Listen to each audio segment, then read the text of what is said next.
Hello guys, welcome to another vlog. Ang topic natin ngayon is about pros and cons of having a Vespa. After 7 months na paggamit ko ng Vespa, siguro masasabi ko na yung in-depth experience ko sa paggamit ng bike na to. Bago kayo bumili ng bike na to, ito yung mga pros and cons na dapat na isaisip nyo. Mauna muna tayo sa mga cons. First na cons is yung price niya. Alam naman natin na pricey talaga yung mga Vespa scooter. Yung entry level nila is yung S125 umaabot na ng 165,000. Kapresyo na nito yung mga NMAX ADB na may higher CC. Itong Vespa ko is Vespa Primavera 150cc. Ang price nito is 210,000. Kaya kung nagbabalak kang bumili ng Vespa is ilagay mo rin sa isip mo yung price niya dahil medyo pricey talaga siya para sa 150cc. Yung mga accessories naman niya is medyo pricey din, katulad ng windscreen, yung mga foldable racks na nilalagay sa unit is medyo mahal din talaga. Kaya kung gusto niyo mapaganda yung Vespa nyo is gagastos talaga kayo. Number 2 sa cons natin is yung maintenance. Dahil ang Vespa ay Italian brand, kung sakaling masiraan ka sa tabi-tabi, mahirapan ka maghanap ng mga mekaniko na marunong mag-ayos ng loob ng Vespa. Pero dahil premium naman yung bike na to is may tiwala ako na matibay siya at hindi siya basta madaling masiraan ng makina. Pag bumili ka ng brand new na Vespa is meron namang kasamang voucher na 2 years sa pag-PPMS mo dito. Medyo pricey din yung pag PPMS dahil last PMS ko is sumabot ng 3,000 minus yung voucher is nasa 1,500 na lang. So medyo pricey din yung pag PPMS dito.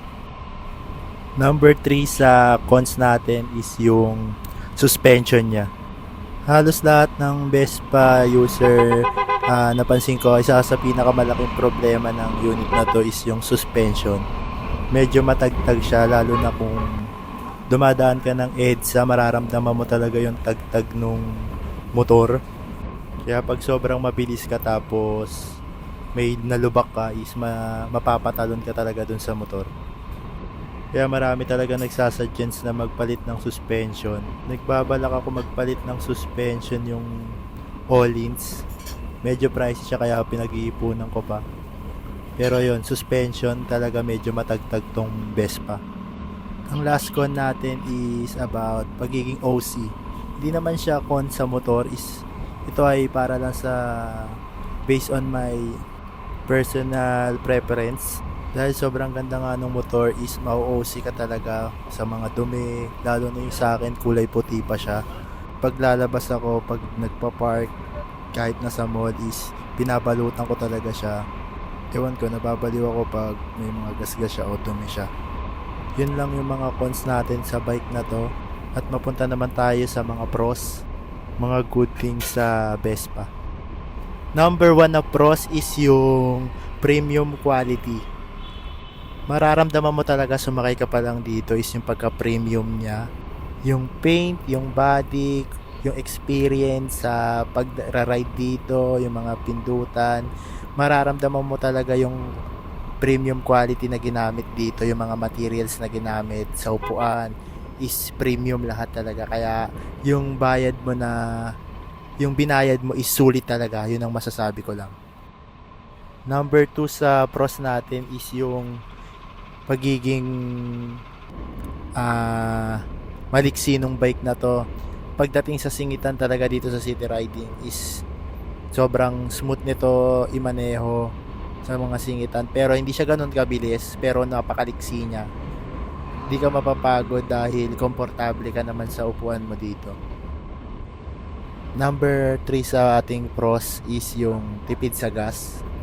Bilang rider na galing sa kotse, siguro matipid talaga sa gas ang motor dahil ang kotse is 10 kilometers per liter lang dito sa city riding. Ito umaabot ng mga 25 to 30 kilometers per liter yung gas nito. At 7 liters pala yung tanke nito. Medyo malaki kaya okay din to sa long ride.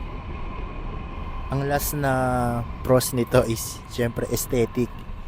Yung Vespa kasi is kilala na sa pagiging isa look niya, yung isa itsura niya na classic but classy na motor. Hindi naluluma yung design ng Vespa at mapapalingon talaga yung mga kasabayan mo pag ito yung gamit mo. Siguro bukod sa mga big bike, ito yung scooter na nakakabali ng leeg sa kalsada. Marami na ako na experience na tumitingin kung nagtatanong nagtatanong sa akin kung magkano ilang cc at kung anong klaseng motor to dahil bihira sa Pilipinas yung gantong motor. Pero marami rin community ng Vespa dito sa Pilipinas. Lumalaki na rin yung community pero marami pa rin talagang hindi nakakakilala sa brand na to dito sa Pilipinas. Kaya maraming nababali talaga yung leeg pag nakakakita ng Vespa sa daan.